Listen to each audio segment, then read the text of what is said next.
Hello, good morning to all. आज हम अपना जो हमने टॉपिक स्टार्ट कर रखा था द अर्ली रोमन एम्पायर, उसी का सेकंड पार्ट स्टार्ट कर रहे हैं।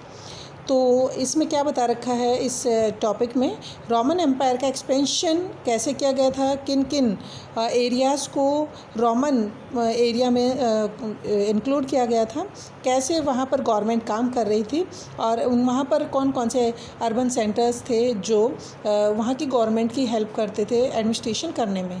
तो ये सारे टॉपिक्स हम यहाँ पे डिस्कस करेंगे। Okay, let's start. Much more characteristics of the was the gradual extension of Roman direct role.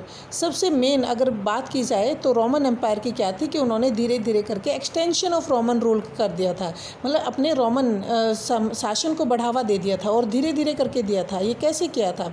This was accomplished by the absorbing a whole series of dependent kingdom into Roman provincial territory. कि Roman Empire के अंदर जितने भी dependent kingdom थे, आसपास के जितने भी निर्भर साम्राज्य थे, वो इस रोमन एम्पायर में शामिल कर लिए गए थे। और कौन से थे ऐसे? वो थे नियर ईस्ट का इलाका जो था वो ऐसे ही किंगडम्स का था जो इंडिपेंडेंट्स का था, मतलब इंडिपेंडेंट नहीं, डिपेंडेंट का था। तो वो रोमन एम्पायर पर ही डिपेंड करते थे। हाँ, इतना ज़रूर था कि इस एरिया में उन किंगडम्स को उनका खुद का एक्सिस्टेंस, खुद का आइडेंटिटी भी बनाए रखने की परमिशन दे दी गई थी। By the early second century and those which lay west of the ऑफरेट्स। कह रहे हैं कि भी सेकेंड सेंचुरी में क्या हुआ, सेकेंड सेंचुरी में जितने भी ऑफरेट रिवर, जो फ़रात नदी है, फ़रात नदी के वेस्ट की तरफ थे, वो सारे के सारे डिसअपियर हो गए। मतलब डिसअपियर हो जाना, रोमन साम्राज्य में उनको मिला लिया गया था। और ऐसा ही एक एग्जाम्पल दे दिया गया कि इंसिडेंटली क्या हुआ था, अचानक एक ऐसी घटना घटी जैसे कि कुछ ऐसे ही जो वहाँ के किंगडम्स थे वो बहुत ज़्यादा वैसे ही वेल्दी थे, बहुत ही ज़्यादा अमीर थे, जिनको रोमन साम्राज्य में शामिल किया गया था। तो ऐसे ही कौन सा एग्जांपल है? एक है हेरोड किंगडम जो है, उसकी इनकम, उसकी यील्डेड मतलब उसकी आमदनी कितनी थी? उसकी आमदनी थी करीबन 54 लाख जो है पर ईयर थी, 54 लाख दिनारी। और दिनारी क्या होता था? दिनारी क्या है? वो दिनारी था जो एक दिनारी, एक सिल्वर का सिक्का, एक चांदी का सिक्का, और एक चांदी का सिक्का 4.5 ग्राम का प्योर सिल्वर का होता था, प्योर चांदी का होता था। तो 4.5 ग्राम चांदी का एक सिक्का एक दिनारी के बराबर होता था। तो ये कहें कि 54 लाख दिनारी पर ईयर की उनकी इनकम थी हेरोल्ड किंगडम की। जो हेरोड किंगडम है उसको भी रोमन साम्राज्य में शामिल किया गया था। तो ऐसे ही बहुत सारे किंगडम्स थे जिनको रोमन एम्पायर के अंदर शामिल किया गया था। ये हम बात कर रहे हैं फर्स्ट, सेकेंड और थर्ड सेंचुरी के बीच की, क्योंकि थर्ड सेंचुरी में कुछ प्रॉब्लम आनी शुरू हो गई थी उसके लास्ट में। फिर जो हमने इस रोमन एम्पायर के बारे में आपको बताया भी था कि रोमन एम्पायर के 2 फेजेस में डिवाइड कर लिया गया था, early phase and the later phase. तो अभी हम जो डिस्कस कर रहे हैं वो कर रहे हैं हम अर्ली फेज के बारे में। इटली के अलावा अब इटली क्या था? इटली तो सेनेटोरियल, सारे जो सीनेट थी बनी हुई थी रोमन एम्पायर के अंदर, तो वो सीनेट इटली के एलाइट पर्सन थे, जो वेल्दी पर्सन थे वही सीनेटर थे। तो इटली को छोड़ के बाकी सारे एरिया को प्रोविंसेस में बांट दिया, प्रांतों में बांट दिया था रोमन एम्पायर को। All the territories of the empire were organised into provinces and subject to taxation. Provinces में बांट दिया और सबसे टैक्स लिया जाता था। जब सेकेंड सेंचुरी में रोमन एम्पायर अपने पीक पे, अपने चरमोत्कर्ष पर था, बिल्कुल डेवलप्ड था, उस टाइम पे ये एम्पायर स्कॉटलैंड से लेकर और आर्मेनिया के बॉर्डर तक फैला हुआ था, और यहाँ तक कि सहारा तक भी फैला हुआ था, ऑफरेट रिवर तक, ऑफरेट नदी से लेकर और सहारा से लेकर ऑफरेट नदी तक फैला हुआ था। ये इसका सेकेंड सेंचुरी का एक्सपेंशन बताया गया है। कभी कभार क्या होता था, इससे और परे तक भी रोमन एम्पायर बढ़ जाता था। क्यों कैसे बढ़ता था? क्योंकि वो हमेशा जीतते रहते थे। Given that there was government, कि वहाँ पर ऐसी कोई उस टाइम पे सरकार नहीं थी, जो आजकल जो सरकार जो काम करती है वैसे उस टाइम पे सरकार नहीं थी। और ये कह रहे हैं कि भी सरकार अगर वो ऐसे एडमिनिस्ट्रेशन को चलाने के लिए नहीं थी, यू मे वेल आस्क, तो हमारे ये क्वेश्चन यहाँ आता है, how it was possible to control a vast and diverse set of territory. इतने बड़े एरिया को, ऐसे इतने सारे प्रोविंसेस में बटे हुए एम्पायर को संभालना कितना मुश्किल था। जहाँ की पॉपुलेशन कितनी थी, करीबन 6 करोड़ के आसपास पॉपुलेशन थी मिड सेकंड सेंचुरी में, रोमन एम्पायर की पॉपुलेशन थी। तो इसका आंसर जो है वो आगे एम्पायर के अर्बनाइजेशन में दिया गया है। तो कहते हैं ग्रेट अर्बन सेंटर वहाँ पर बने हुए थे रोमन एम्पायर में, और ये किसके आसपास ज़्यादा थे, वहाँ पर जो मेडिटेरियन सी है, जो हमने मैप में देखा था, मेडिटेरियन सी के आसपास बहुत बड़े बड़े अर्बन सेंटर बने हुए थे। कुछ एक यहाँ पर नाम भी दिए हुए हैं, कार्थेज, अलेक्जेंड्रिया, एंटियोक, ये बड़े शहरों के नाम दिए हुए हैं। और ये इसलिए ज़्यादा डेवलप हो रहे थे क्योंकि राजा का सपोर्ट उसको था, इम्पीरियल सिस्टम वहाँ पर था। इम्पीरियल सिस्टम का बेडरॉक मतलब उनको जो सपोर्ट था वो इम्पीरियल सपोर्ट था। It was through the cities the government was able, और ये शहरों के कारण ही था जो कि गवर्नमेंट एबल थी क्या करने में, टैक्स लेने में। गांव से टैक्स लिया जाता था इवन, और जो अपर क्लास है, लोकल अपर क्लास है, वो रोमन स्टेट के साथ जुड़ के काम कर रही थी, उनका साथ दे रही थी in administrating as well in their territories and raising taxes from them, यहाँ तक टैक्स लेने में और एडमिनिस्ट्रेशन करने में। One of the most interest aspect of Roman political history is the dramatic shift in power between Italy and the provinces. सबसे interesting बात क्या बताई गई है रोमन पॉलिटिकल सिस्टम में, वो क्या था कि पावर इटली और दूसरा प्रोविंसेस के बीच में पावर का शिफ्ट हो जाना, पावर का जो है वो चले जाना। पहले इटली के हाथों में ज़्यादा पावर थी, लेकिन धीरे धीरे करके इटली की बजाय अब दूसरे प्रोविंसेस के हाथों में पावर जा रही थी। ये सबसे बड़ी इंटरेस्टिंग बात थी रोमन एम्पायर में।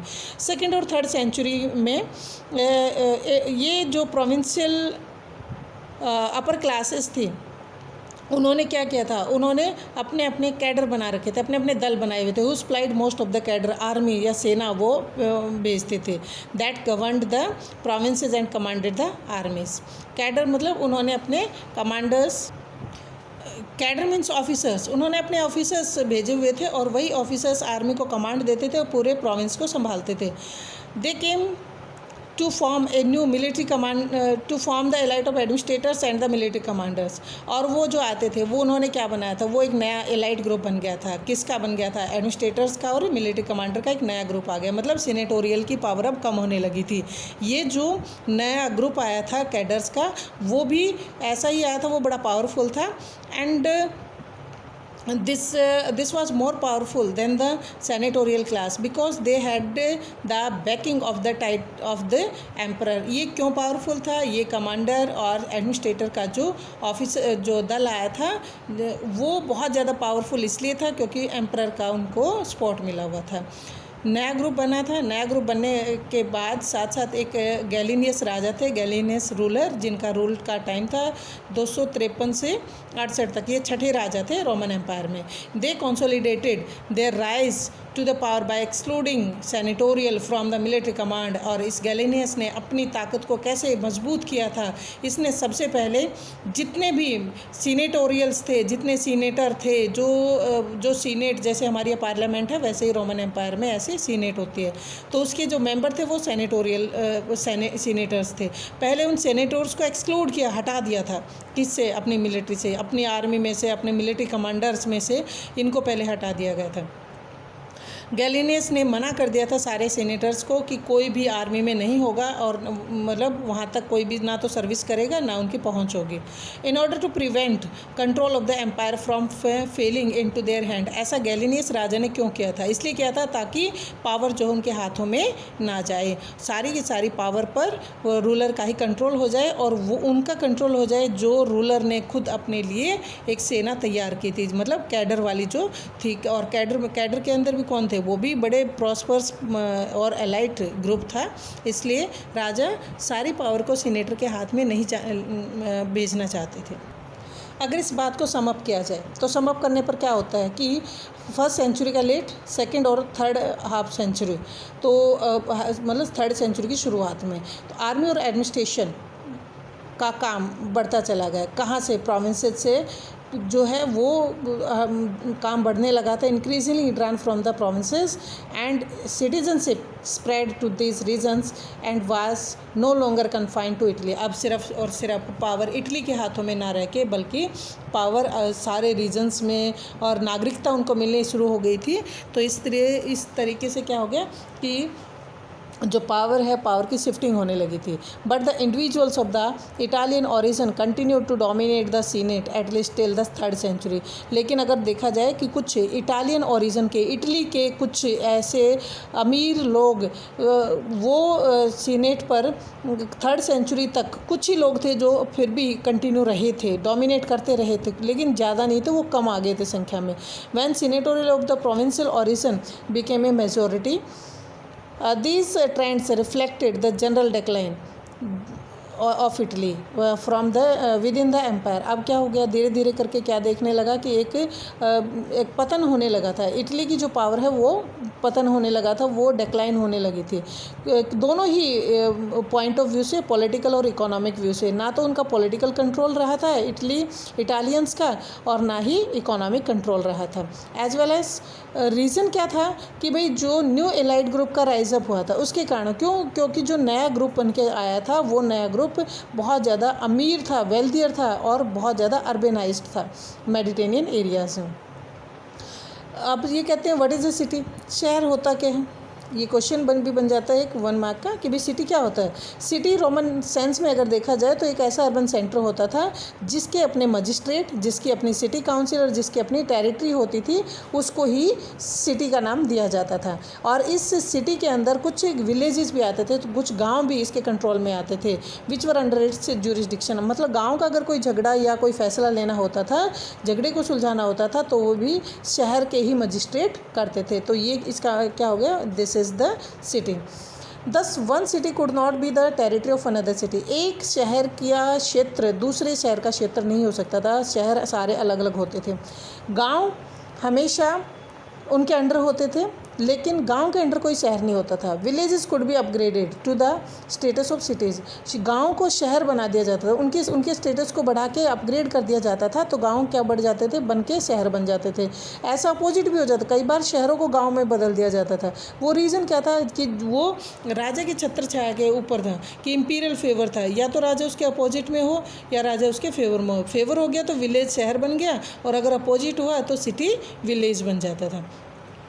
One crucial advantage of living in the city was simply that it might be better provided for during food shortage and even famines than the countryside. और क्या बताया, सबसे एक और एडवांटेज, एक और फ़ायदा था शहर का, शहर में रहने का, वो ये था कि जब भी कभी अगर फेमाइन आता या फूड शॉर्टेज होती, अकाल पड़ता, तो उस टाइम पे गांव के बजाय शहरों में खाना अच्छा मिलता था, ये फ़ायदा होता था। तो एक और यहाँ पर दिया हुआ है कि एक वो पब्लिक बाथिंग भी बड़ी इंपॉर्टेंट बात थी वहाँ रोमन एम्पायर में, कि भी पब्लिक बाथिंग करते थे। ईरान में नहीं, हमने 2 एम्पायर की बात की है, एक रोमन एम्पायर और एक ईरान। तो ईरान का तो बहुत कम एक्सप्लेनेशन है कि ईरान के अंदर के राजा ने भी एक बार ऐसे ही इसकी नकल करके वहाँ पर ईरान में ऐसे ही बाथ बनवा दिए थे, पब्लिक बाथ करवाना शुरू कर दिया था। लेकिन वहाँ के जो क्लर्जी है उन्होंने रैथ दिखाया, उन्होंने गुस्सा, बहुत ज़्यादा गुस्सा किया था ईरान रूलर पर। क्या कि उन्होंने ये कहा कि पानी जो है वो एक सेक्रेड एलिमेंट है, और उसको अगर पब्लिकली यूज़ किया जाता है तो इसका मतलब उसको पानी को डिस्क्रेशन किया जा रहा है, पानी को गंदा किया जा रहा है, तो ऐसा माना गया था।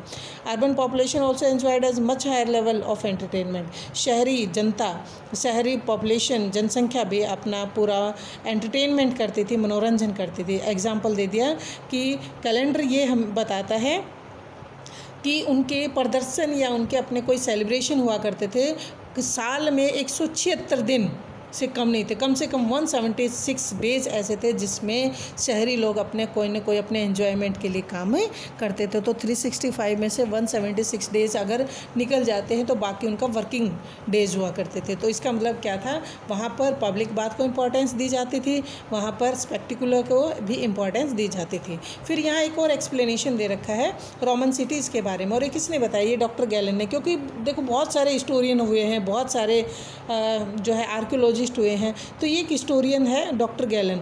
तो इसने क्या किया था, इसने एक बुक लिखी थी on good and bad diet के ऊपर। तो इसमें क्या बताया था, the famine prevent for many successive years in many provinces had clearly displayed कि अकाल पड़ा कई सालों तक लगातार कुछ प्रोविंसेस में अकाल पड़ा रहा।